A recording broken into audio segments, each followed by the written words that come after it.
Hello बच्चों, स्वागत है आपका अपने YouTube चैनल ऐसा क्लासेस में। और आज हम लेकर आए हैं क्लास 10 से मॉडल पेपर, जिसमें आपको एक एक क्वेश्चन करके सभी क्वेश्चन सॉल्व करवाए जाएंगे और आप प्रैक्टिस पेपर करते रहेंगे इसके माध्यम से। देखिए, मैं सभी क्वेश्चन एक तरफ से लिखता चलूंगा। जैसे मैंने 5 क्वेश्चन रखे ऑब्जेक्टिव टाइप के, फिर इनके बाद 5 क्वेश्चन लगाऊंगा, फिर इनके बाद 5 क्वेश्चन लगाऊंगा।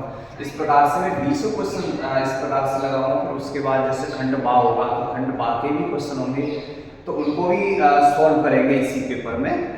और आप प्रैक्टिस करते रहेंगे, घर पे कॉपी पेन लेके तुरंत बैठेंगे। देखिए, पहला क्वेश्चन है। पहले मैं बताता हूँ आपको कि जब बोर्ड एग्जाम देते हैं तो वहां पे आपको OMR सीट मिलती है। तो OMR सीट पर ये क्वेश्चन के केवल गोला भरे जाएंगे, गोला। जैसे OMR सीट होगी तो उस पर जैसे पहले 1 नंबर लिखा हुआ, इसके A number, B number, C number और D नंबर। इस प्रकार से ये गोला में होंगे, एक सर्किल के रूप में। अब जैसे पहला ऑप्शन है, पहला क्वेश्चन है कि द्विघात समीकरण 3x² - 6x + 4 = 0 का विविक्त कर है। यानी हम जानते हैं विविक्त कर b बराबर होता है b² - 4ac। ठीक है, b² - 4ac। तो b², b। अब देखते हैं यहाँ abc, जो abc है, ये जो भी द्विघात पॉलिनोमियल होता है उसके जो x² का कोएफिशिएंट होता है, गुणांक, उस वह a की वैल्यू होती है, और जो x का गुणांक होता है वो b की वैल्यू होती है, और जो कांस्टेंट होता है वो c की वैल्यू होती है। तो यहाँ पे a की वैल्यू 3 और b की वैल्यू -6 और c की वैल्यू 4।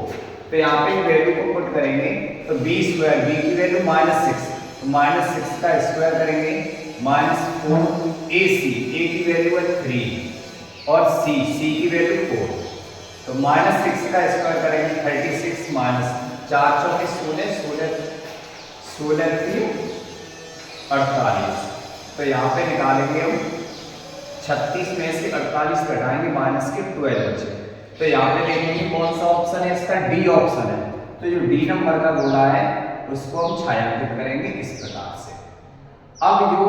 अब ये काम जो सॉल्व करने का है, हम सॉल्व काम करके देखेंगे। तो जो हमें कॉपी मिलती है बोर्ड एग्जाम की, उस कॉपी के बाएं पृष्ठ पर, यानी कॉपी के लास्ट पेज पे बाएं पृष्ठ पे सभी ऑब्जेक्टिव को सॉल्व करके देख लो पहले, और उसके बाद अपनी OMR सीट पे सभी गोलों को छायांकित करेंगे। अब जैसे बाया पृष्ठ है कॉपी का, जैसे कॉपी होती है स्टार्ट की, मैं आपको दिखाता हूँ।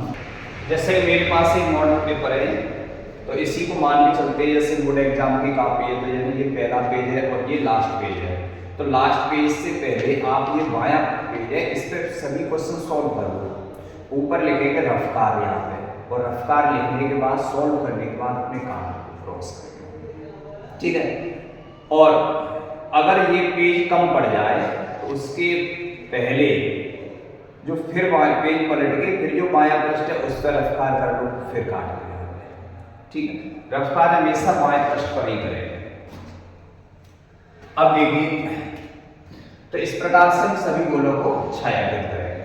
ठीक है, अब देखिए एक एक क्वेश्चन को सॉल्व करते हैं। पहला क्वेश्चन तो हो ही गया।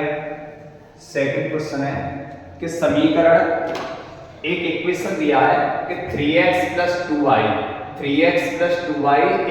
6 तथा y = 0 का हल होगा। यानी हमारे पास दो इक्वेशन है, एक तो है 3x + 2y = 6 और दूसरा इक्वेशन है y = 0 का हल होगा। तो कोई भी क्वेश्चन हो, सबसे पहले आपको इतनी नॉलेज होनी चाहिए कि कोई भी क्वेश्चन है तो किस चैप्टर से आया हुआ है। मतलब दो चर वाले रेखीय समीकरण से है, कि क्वाड्रेटिक इक्वेशन से है, कि समांतर श्रेणी से है, कि त्रिभुज का सवाल है, मतलब किस चैप्टर का है। जब तक हम चैप्टर के बारे में नॉलेज नहीं होगी, चैप्टर का पता नहीं होगा किस चैप्टर से क्वेश्चन लिया गया, तब तक हम कौन से तरीके अपनाएंगे, यानी हम उसको सॉल्यूशन करने में प्रॉब्लम होगी। तो पहले हमें चैप्टर पता होना चाहिए किस चैप्टर से संबंधित क्वेश्चन है।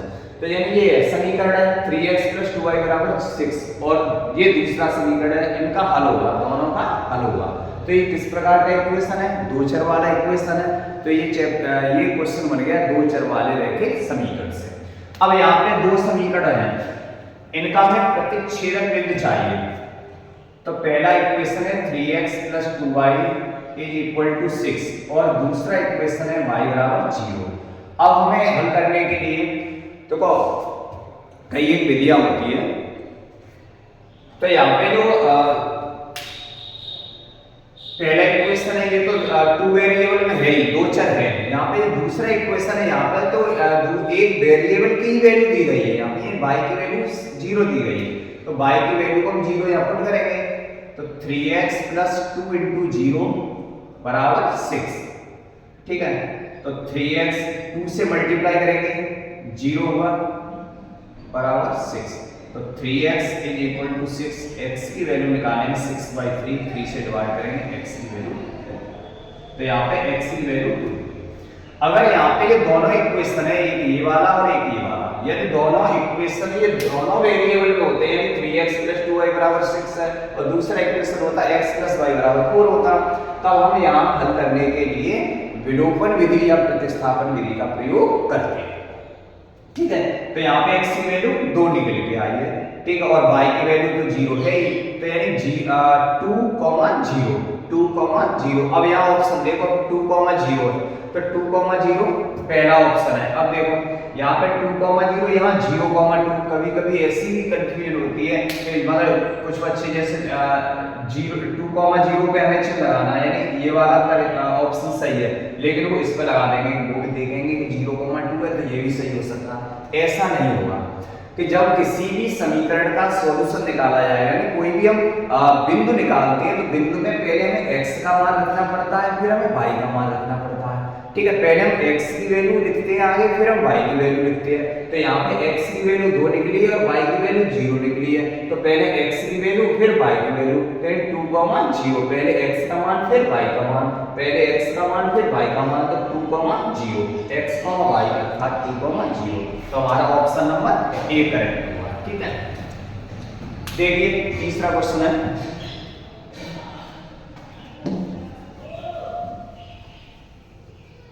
अब देखो थर्ड क्वेश्चन है अपना,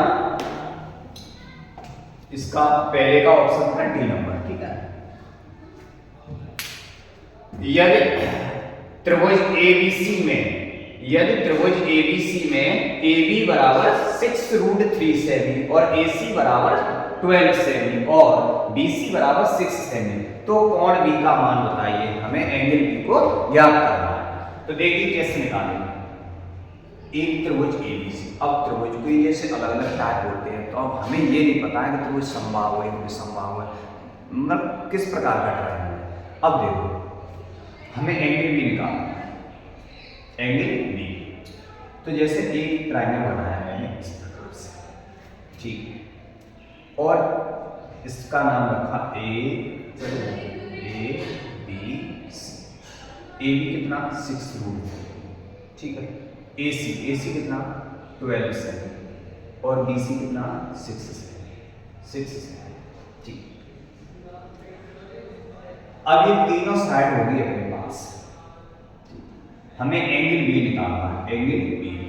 तो हम इन साइडों से पता करेंगे कि त्रिभुज किस प्रकार का है। अगर ये तीनों साइड इक्वल होती तो ये समबाहु त्रिभुज होता, और समबाहु त्रिभुज में प्रत्येक कोण 60 डिग्री का होता है, हम तुरंत 60 डिग्री लगाते हैं, लेकिन ऐसा नहीं, तीनों भुजाएं असमान। तो यदि हम इन भुजाओं को सरल करें, यानी न्यूनतम अनुपात में लिखें, तो यानी 6, 12 और 6√3 हम 6 से डिवाइड करें तीनों में, तो 6 से जब यहाँ डिवाइड करेंगे तो यहाँ पर √3 होगा, और 6 से यहाँ डिवाइड करेंगे तो 1 होगा, और 6 से यहाँ डिवाइड करेंगे तो 2 होगा। तो √3, 1 और 2, ये जो तीन साइड निकली हैं, ये ऐसी साइड है जो पाइथागोरस ट्रिपलेट को संतुष्ट करती है। किसको?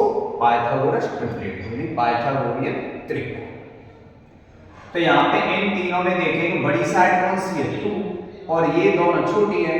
तो यदि 2 का स्क्वायर करेंगे तो 4 हुआ, और इन दोनों के स्क्वायर का योग करेंगे तो इसका स्क्वायर 3 और इसका स्क्वायर 1, 3 और 1 4, यानी इसके स्क्वायर के बराबर, 4 बराबर 4। तो यहाँ पे जो 2 है ये कर्ड बन गया और ये दोनों आधार और लंब है। तो अब देखो 2 कौन सी किस साइड के द्वारा निकला, 12 के द्वारा। तो ये 2 साइड, इसका मतलब 2 निकला ये न्यूनतम अनुपात AC, और AC के सामने की भुजा, AC के सामने, AC भुजा के सामने का एंगल पूछा गया है आपसे। तो कर्ड के सामने का एंगल कितना होता है, 90 डिग्री। कर्ड के सामने का एंगल 90 डिग्री। तो हमें कौन सा ऑप्शन ढूंढना है, 90 डिग्री वाला, समझ गए, यानी 90 डिग्री इसका आंसर आएगा। अब देखिए नेक्स्ट क्वेश्चन है इसका, इसके बाद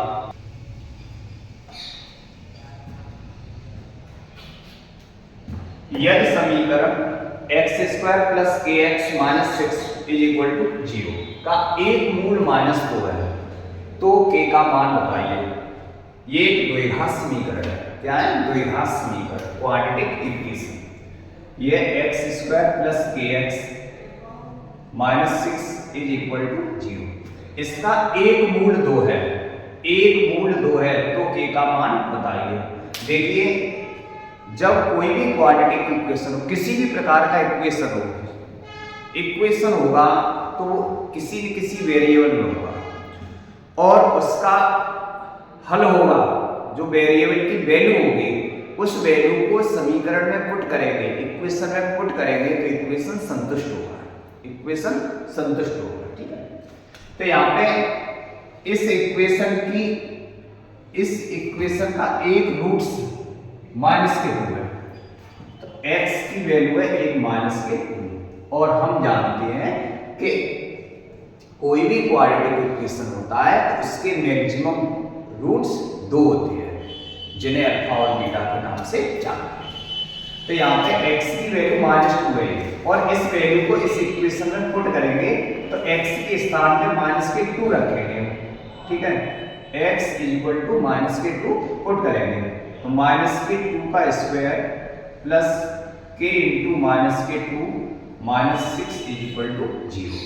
तो -2 का स्क्वायर 4 हुआ और यहाँ मल्टीप्लाई करेंगे तो प्लस का मल्टीप्लाई माइनस के साथ करेंगे माइनस, और ये हुआ 2k -6 = 0। ठीक है, 4 में से 6 को लेस करो, कितना बचा, -2 = 0।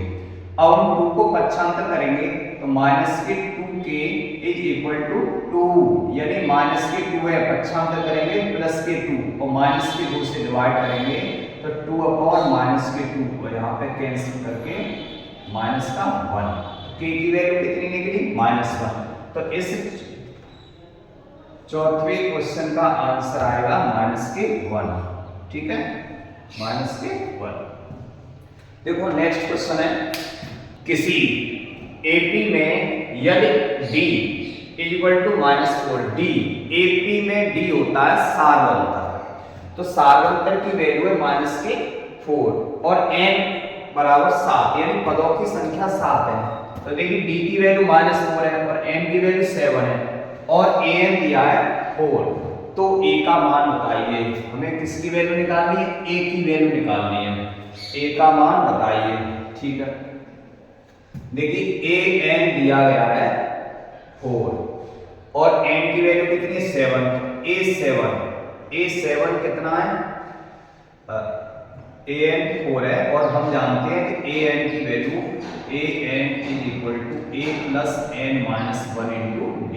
ठीक है, हमें a का मान निकालना होता है, तो AP में a कहते हैं प्रथम पद को, AP में a होता है प्रथम पद और d होता है सार्वंतर। ठीक है, तो an = a + n - 1 × d।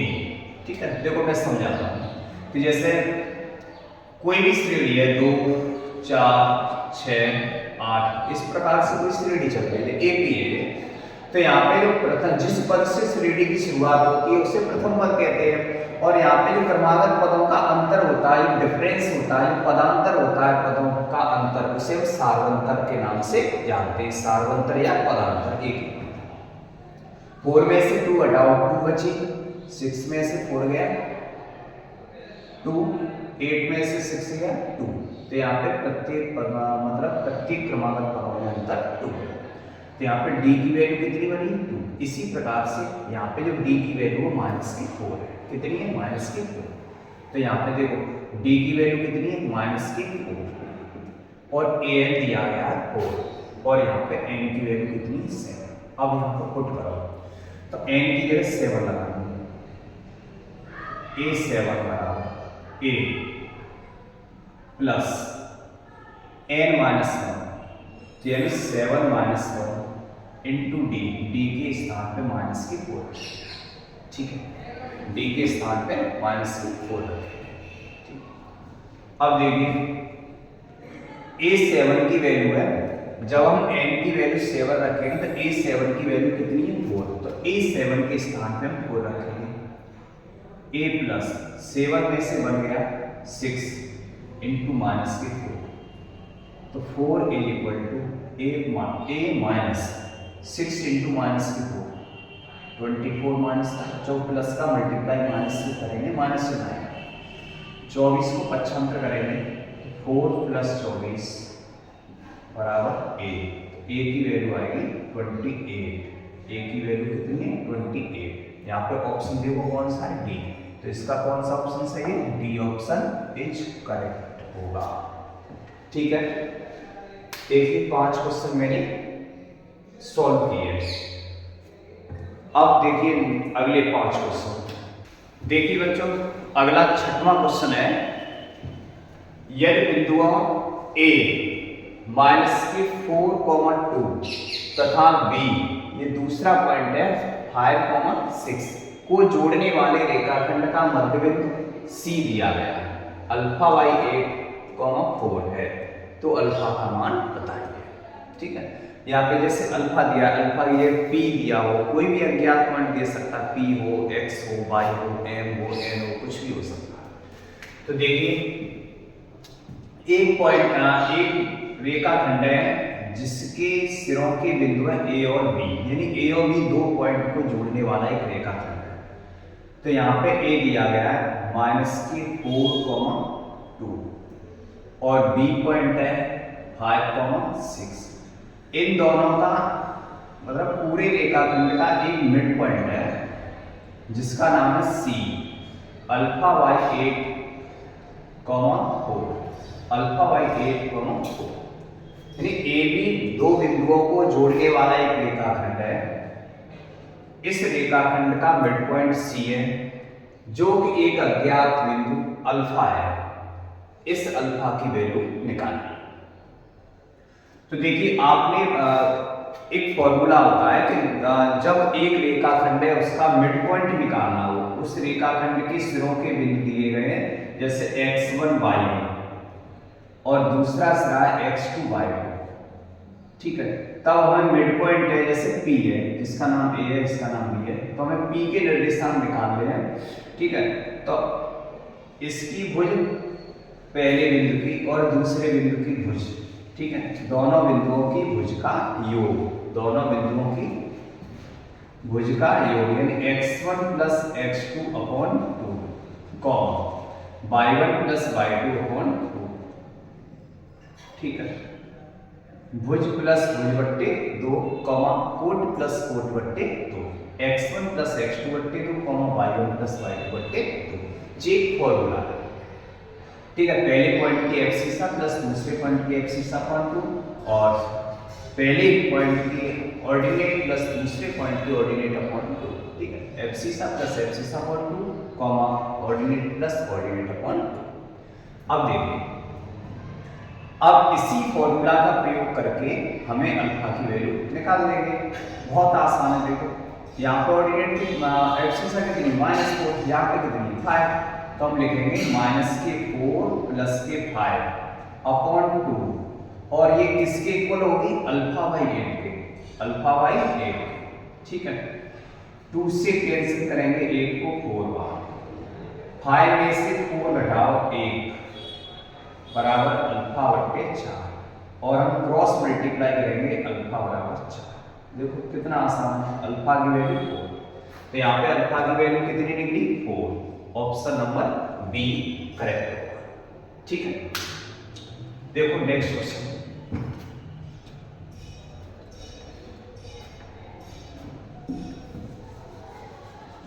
मैं आपको इनका सॉल्यूशन भी बताता चलता हूं।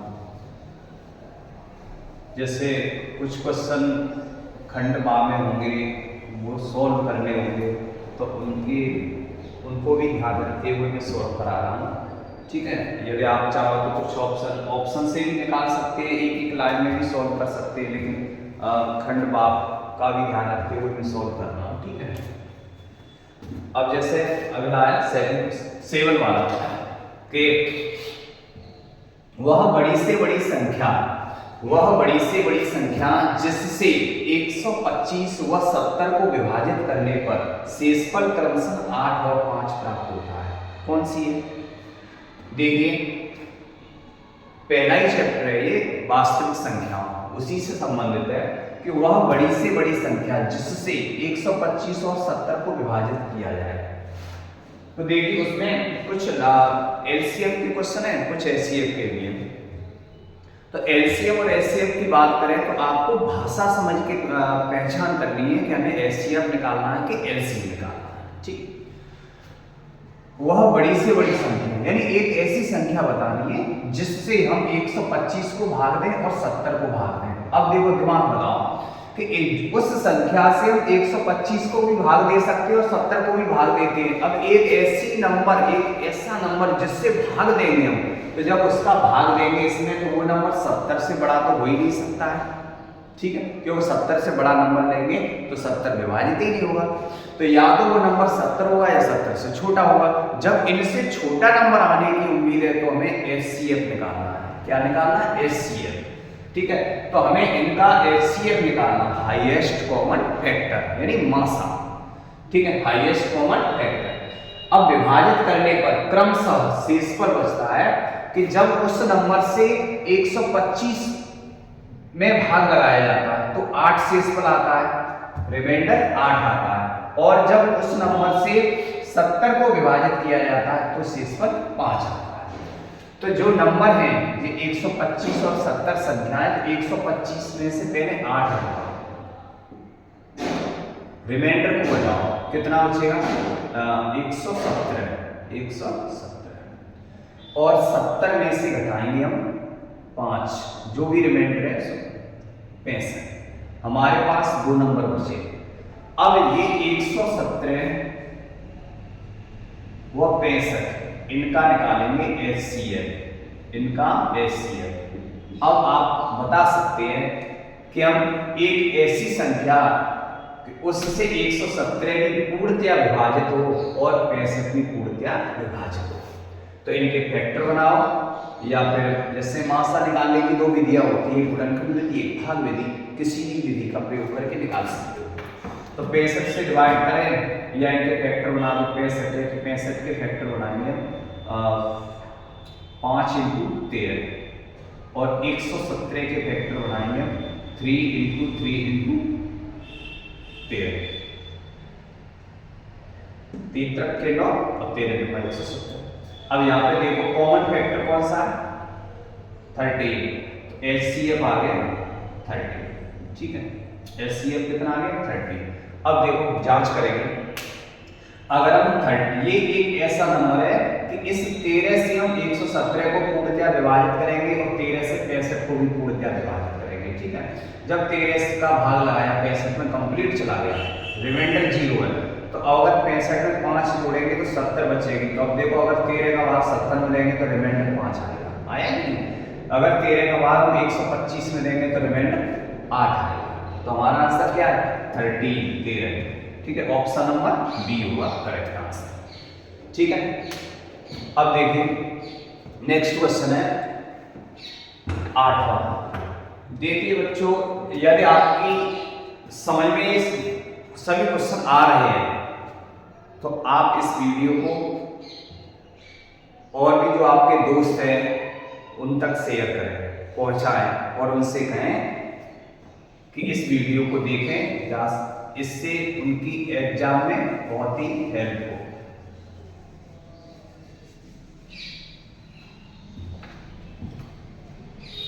नेक्स्ट है देखिए 8वां क्वेश्चन है, ये भी हो गया और ये भी हो गया। यदि साइन थीटा बराबर कॉस थीटा, जहां पे थीटा की वैल्यू 0 डिग्री से बड़ी है और बराबर भी है और 90 से बराबर है, 90 से छोटी है, यानी 0 degree less than equal to theta less than equal to 90 degree. तो थीटा की वैल्यू बताइए, हमें थीटा की वैल्यू निकालनी है। तो देखिए इसके कई एक तरीका है कि जैसे साइन थीटा बराबर कॉस थीटा है, थीटा की वैल्यू निकालनी है। किसकी? थीटा की। कॉस थीटा के साथ मैंने 1 का मल्टीप्लाई किया, क्योंकि 1 का मल्टीप्लाई करके तो कोई फर्क नहीं पड़ेगा। कॉस को मैं लेफ्ट में लेके आया तो sine theta upon cos theta, sine theta upon cos theta बराबर 1। साइन बट्टे कॉस ये होगा टेन थीटा, टेन थीटा बराबर 1। अब टेन में एक वैल्यू कितनी की होती है? 45 डिग्री की, ठीक है। 10 से 10 खत्म करेंगे, थीटा की वैल्यू 45 डिग्री। देखिए थीटा की वैल्यू कितनी निकली? 45 डिग्री। ऑप्शन नंबर बी होगा।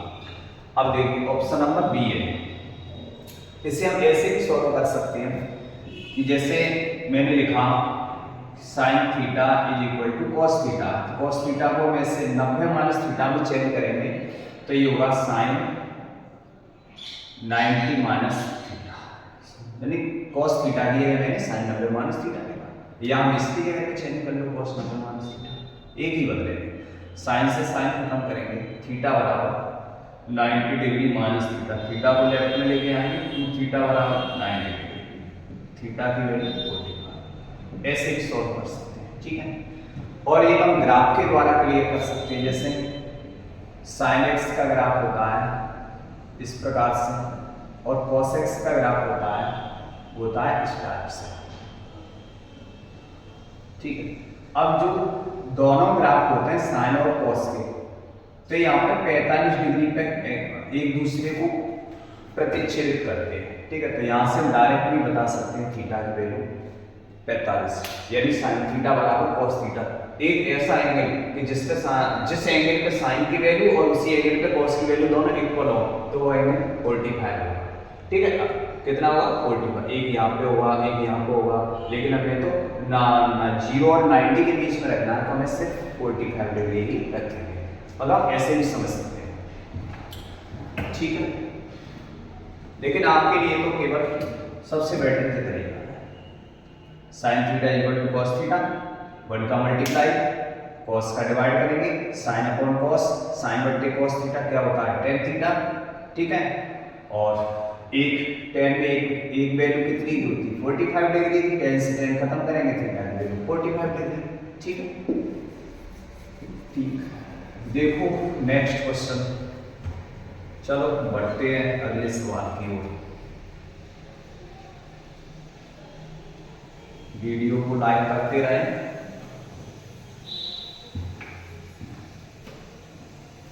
नेक्स्ट क्वेश्चन है, संख्या 144 के अभाज्य गुणनखंडों की घातों का योग होगा। देखिए 144 के पहले अभाज्य गुणनखंड बनाने हैं, 144 के अभाज्य, तो 2 से डिवाइड करेंगे हम 72, फिर 2 से डिवाइड करेंगे 36, 2 से डिवाइड करेंगे 18, 2 से डिवाइड 9, 3 से 3, 3 से 1, इस प्रकार से मैंने डिवाइड किया, ठीक। अब देखो ये अभाज्य फैक्टर है, अभाज्य गुणनखंड बोलेंगे, तो अब क्वेश्चन में क्या है? अभाज्य गुणनखंडों की घातों का योग निकालना है। तो ये देखो 2 की पावर कितनी बनेगी? 4 इंटू 3 की पावर कितनी है? 2। अब अभाज्य गुणनखंड की घातों का योग निकालना है, तो सुनो घात कितनी है? 4, और यहाँ पे घात कितनी है? 2, तो 4 प्लस 2 कितना हुआ? 6, तो घातों का योग कितना है? 6, ठीक है। समझ गए होंगे, घातों का योग 6। वैसे हम पावर को जोड़ नहीं सकते, कोई नियम नहीं, लेकिन उसने ये कहा है कि घातों का योग अब हमें जोड़ सकते हैं, 4 और 2 6 होगा, ठीक है। लेकिन अपने मैथमेटिक्स के नियम के अनुसार जैसे जब बेस समान होता है तब हम पावर जोड़ते हैं, जैसे 2 की पावर 6 है, 2 की पावर 2 होती है, तो हम 4 प्लस 2 तब हम 6 लिखते हैं, ठीक है। लेकिन उसने पहले से क्वेश्चन में बोल रखा है कि पावर का योग कितना होगा, तो 4 प्लस 2 6, ठीक। चलो देखो लास्ट क्वेश्चन है,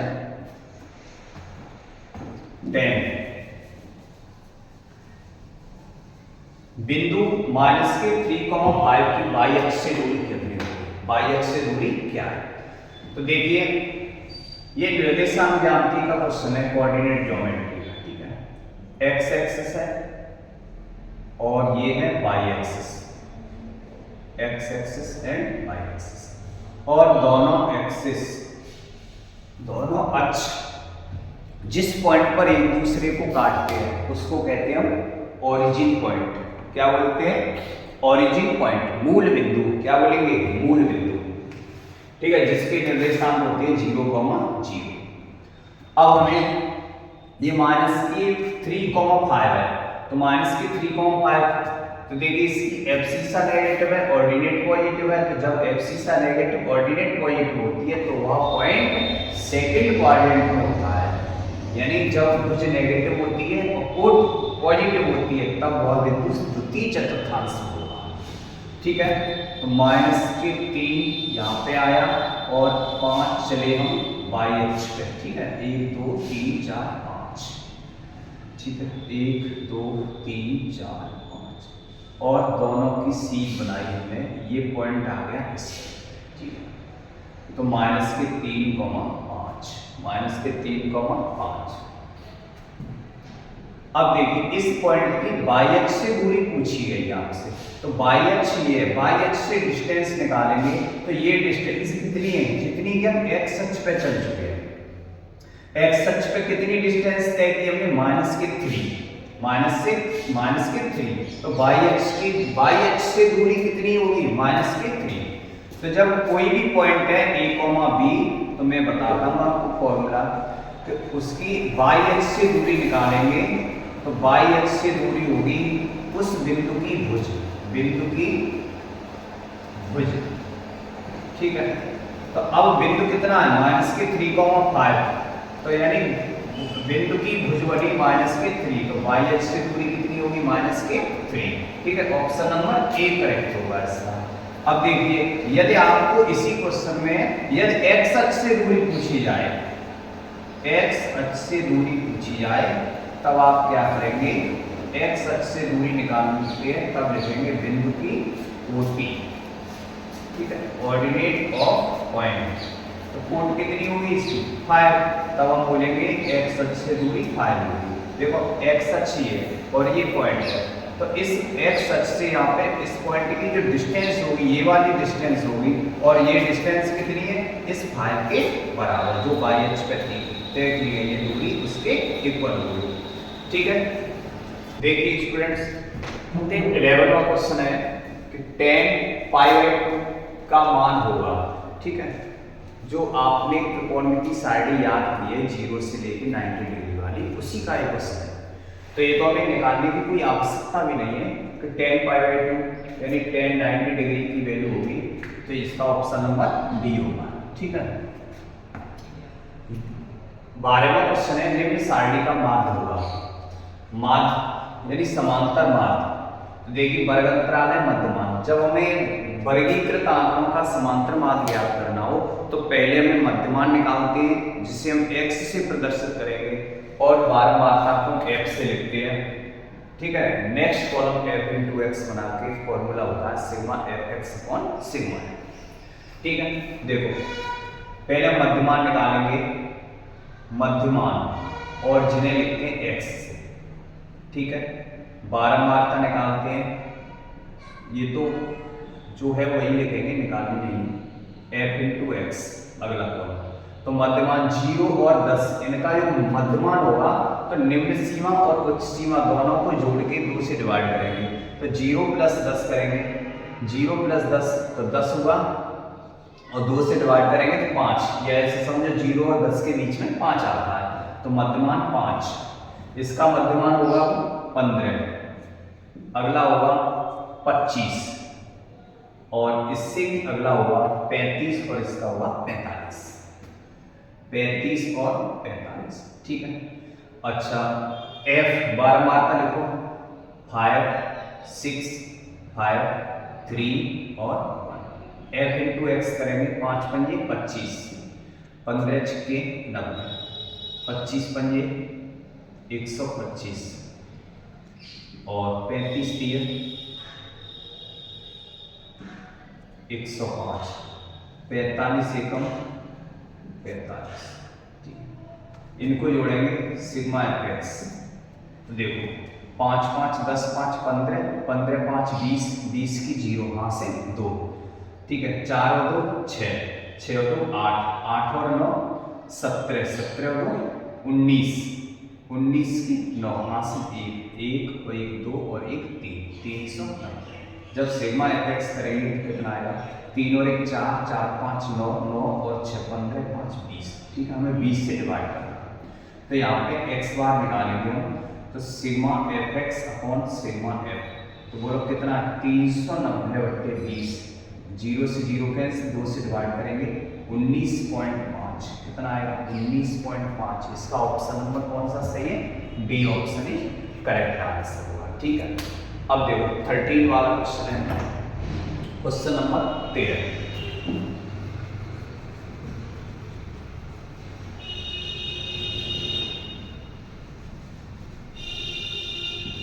क्वेश्चन नंबर 13 है, ये दिया गया है यदि 3 cot थीटा बराबर 4, 3 cot थीटा बराबर 4 तो कोसेक थीटा का मान होगा, ठीक है। किस चैप्टर से दिया गया है, ट्रिग्नोमेट्री से। तो देखो 3 cot theta is equal to 4, यहाँ से 3 को भेजेंगे तो cot थीटा बराबर कितना निकलेगा 4/3, ठीक है। हम जानते हैं डालवट्टी कक्का में कि cot थीटा बराबर होता है आधार बट्टे लंब। क्या होता है, आधार बट्टे लंब, ठीक है, आधार बट्टे लंब। तो आधार कितना है 4 और लंब कितना है 3। अब हमें कोसेक थीटा निकालनी है, तो कोसेक, जब कोसेक की वैल्यू निकालेंगे तो ये होगा कर्ड बट्टे लंब, तो कर्ड बट्टे लंब। अब हमें कर्ड की आवश्यकता पड़ेगी, तो कर्ड निकालेंगे हम यहाँ से, तो अंडर रूट में रूट के अंदर लंब स्क्वायर प्लस आधार स्क्वायर, लंब कितना है 3, 3 का स्क्वायर 9 और आधार कितना 4, 4 का स्क्वायर 16, 16 और 9 25, 25 का स्क्वायर रूट करेंगे 5, तो कर्ड की वैल्यू कितनी निकली 5। अब हम कोसेक थीटा निकालेंगे, तो कोसेक थीटा होता है कर्ड बट्टे लंब, कर्ड कितना है 5 और लंब कितना है 3, 5/3। देखो आंसर कौन सा है 5/3, C option is correct answer होगा, ठीक है। अगर हम यहाँ इस क्वेश्चन को मौखिक भी सॉल्व कर सकते हैं, देखो cot थीटा 4/3, 4/3 हुआ, ठीक है। अब जब 4 और 3 जो पाइथागोरस ट्रिपलेट होते हैं तो 3 4 5 होते हैं, 3 4 5, ठीक है। अब कमी 3 और 4 तो है, कमी किसकी है 5 की, तो ये बन गया कर्ड, जो सबसे बड़ी साइड होती है कर्ड होती है, कोसेक थीटा निकालना है, तो कर्ड बट्टे लंब। अब कर्ड कितना हो गया 5, 5 बट्टे, अब यहाँ पे लंब कितना है, लंब होगा जैसे cot थीटा है तो आधार बट्टे लंब, तो लंब हुआ 3, तो 5/3। इस प्रकार से मौखिक भी सोल्व कर सकते हैं बिना कॉपी पेन से। देखो नेक्स्ट अगला क्वेश्चन है 14 वाला,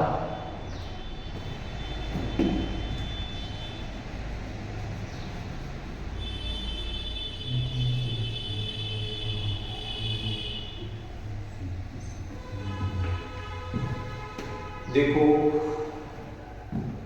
यदि कुछ प्रेक्षणों के बहुलक तथा माध्य क्रमशः 45 और 27, 27 ही लिखते हैं,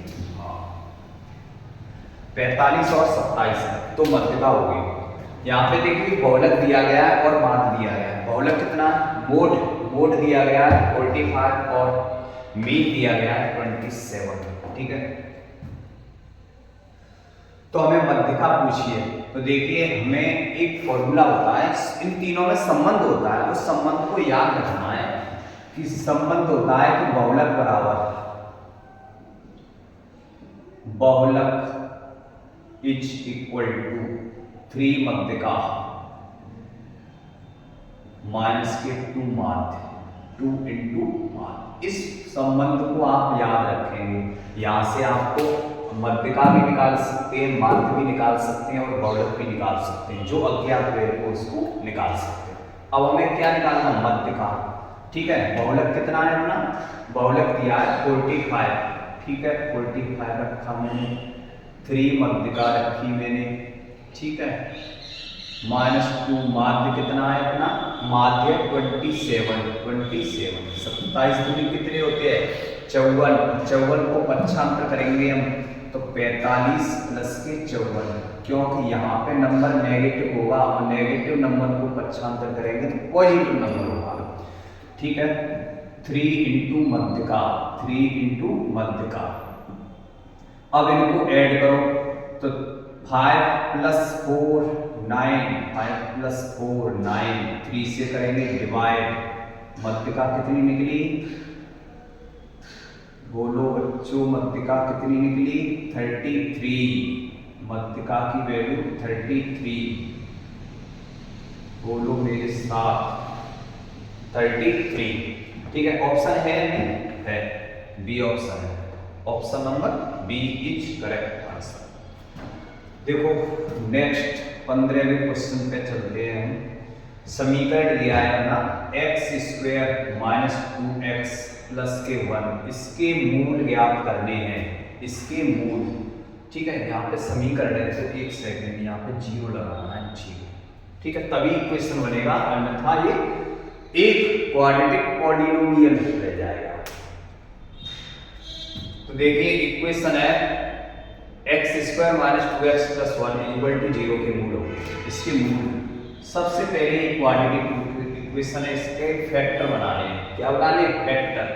तो दो नंबर्स ऐसे हो कि जिनका मल्टीप्लाई करें तो एक आए और जिनका गुणा करें, जिनका गुणा करें तो एक आए और उनको ऐड करें तो 2 आए, तो नंबर मिलेंगे 1 और 1। ठीक है, अब हमें जोड़ के नंबर नेगेटिव लाना है तो हम लिखेंगे x माइनस 1 और x माइनस 1। ठीक है, इक्वल टू 0, 0 से कंपेयरिंग करेंगे हम।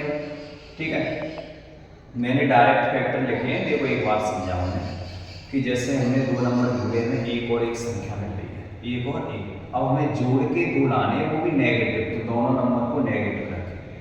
अगर हमें यहाँ प्लस के जोड़ते तो दोनों जगह पर +1 +1 होते। ठीक है, 0 से कंपेयरिंग करेंगे तो यहाँ पे आएगा x माइनस 1 बराबर 0, x बराबर 1, और जब इसकी कंपेयरिंग करेंगे 0 से तो यहाँ भी आएगा x बराबर 1, तो आंसर आएगा 1,1। कौन सा ऑप्शन है इसका ढूंढो, पहला ही ऑप्शन है 1,1। ठीक है, हम 15 क्वेश्चन तक पहुंच चुके हैं।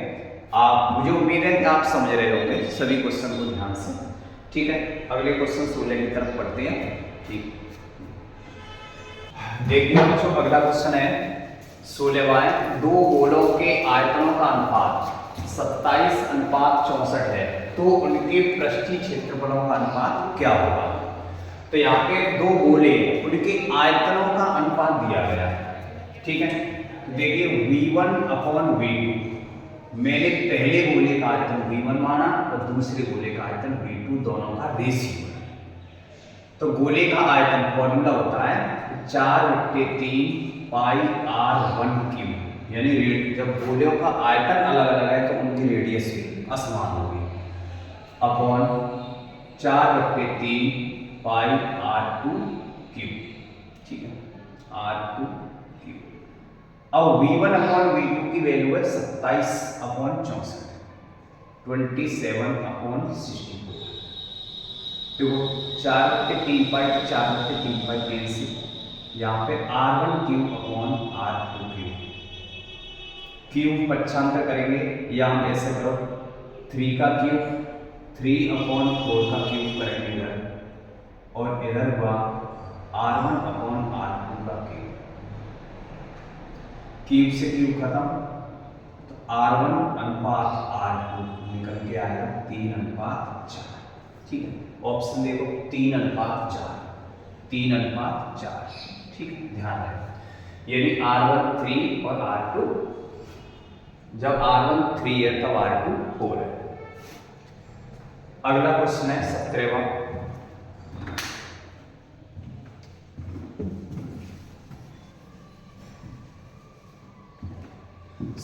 क्वेश्चन कि यदि 7,13, 20, 17 तथा 3x का समांतर माध्य 18 है तो x का मान बताओ। तो देखिए ये कुछ आंकड़े दिए गए 7, 13, 20, 17 और 3x, इनका समांतर माध्य 18 है। तो हम सूत्र जानते हैं समांतर माध्य बराबर सिग्मा x अपॉन n। ठीक है, यानी राशियों का योगफल बट्टे राशियों की संख्या, राशियों का योगफल बट्टे राशियों की संख्या, या आंकड़ों का योगफल बट्टे आंकड़ों की संख्या। तो ये आंकड़े इनका योग करेंगे। ठीक है, समांतर माध्य 18 है, तो x बार की जगह हम 18 रखेंगे। सिग्मा x है तो 7 + 13 + 20 + 17 + 3x, 17 है यहाँ पे 17 अपॉन कितने नंबर है 1 2 3 4 5, 5 से करेंगे 18 पन्ना 90, इनको ऐड करो तो 17 और 13 30 30 20 50 और 57, तो ये हुआ 3x + के 57, 57 को पक्षांतर करेंगे 90 - 57 बराबर 3x, 90 में से 57 घटाएंगे तो देखो यहाँ से ना मतलब 10 में से 7 गई 3 और यहाँ पे 8 में से 5 गई 3x, x की वैल्यू निकलेगी 11, 3 से डिवाइड करेंगे 11, x की वैल्यू कितनी आई 11, यहाँ पे ऑप्शन नंबर सी होगा। ठीक है, अगला क्वेश्चन है देखो 18 में कि समीकरण 3x upon 3/x - 2x = 2/x का हल होगा। तो देखिए इसे जो 2/x है इसे लेफ्ट में ले लो। ठीक है, अगर हम यहाँ एलसीएम लेंगे फिर भी सॉल्व हो जाएगा, लेकिन कैलकुलेशन का एक सिंपल तरीका हो जाएगा कि 2/x है इसे लेफ्ट में लो, तो 3/x - 2/x बराबर के 2x।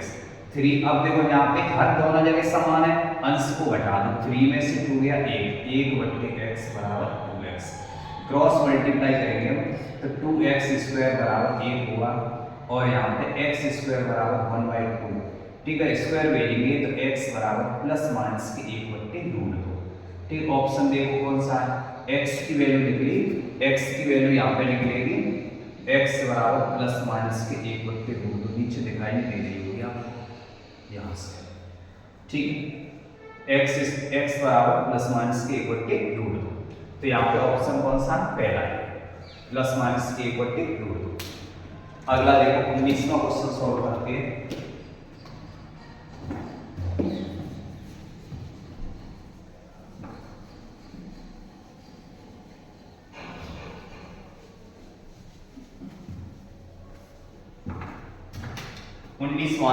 यदि एक ऊर्ध्वाधर खंभे की छाया की लंबाई की √3 होनी है तो सूर्य का उन्नयन कोण क्या होगा। तो देखिए एक ऊर्ध्वाधर खंभा है, इस खंभे की छाया की लंबाई के √3 होनी। जब खंभे की लंबाई मैंने x मानी या h मानी तो छाया की लंबाई है √3h, इसकी √3 होनी है, तब यहाँ पर उन्नयन कोण आपको ज्ञात करना है। ठीक है, इस उन्नयन कोण को मैंने थीटा माना, ट्रायंगल का नाम दिया ABC। ठीक, तो हम ट्रायंगल ABC में चलेंगे, ABC में। अब देखो इस एंगल के लिए ये परपेंडिकुलर है, ये बेस है, तो परपेंडिकुलर अपॉन बेस यानी लंब बट्टे आधार किस में आता है, लंब और आधार या तो tan में आएगा या cot में आएगा। तो हमने tan लिया तो tan थीटा बराबर h/√3h, h से h कैंसिल, तो tan थीटा बराबर आएगा यहाँ पे 1/√3। अब देखो tan में 1/√3 कितने की वैल्यू होती है, tan 30 degree, tan 30 degree, tan से tan खत्म, थीटा की वैल्यू 30 डिग्री, यहाँ पे इसका ऑप्शन निकलेगा 30 डिग्री। कितना निकलेगा जो 30 डिग्री। अगला है अर्धवृत्त का कोण होता है, तो देखिए अर्धवृत्त का कोण समकोण होता है, 9th क्लास में भी प्रमेय है और 10th के सर्किल में भी ये आती है, सर्किल चैप्टर में अर्धवृत्त का कोण समकोण होता है। ठीक है, मैं आपको बता देता हूँ एक बार चित्र बना के, जैसे ये सर्किल है, अब इसका ये डायमीटर है व्यास, अब इस व्यास के द्वारा जो भी इसकी परिधि पे जो भी एंगल बनेगा ये सब 90 डिग्री के होंगे। कितने के होंगे 90 डिग्री, यानी समकोण होंगे, सभी कोण समकोण होंगे।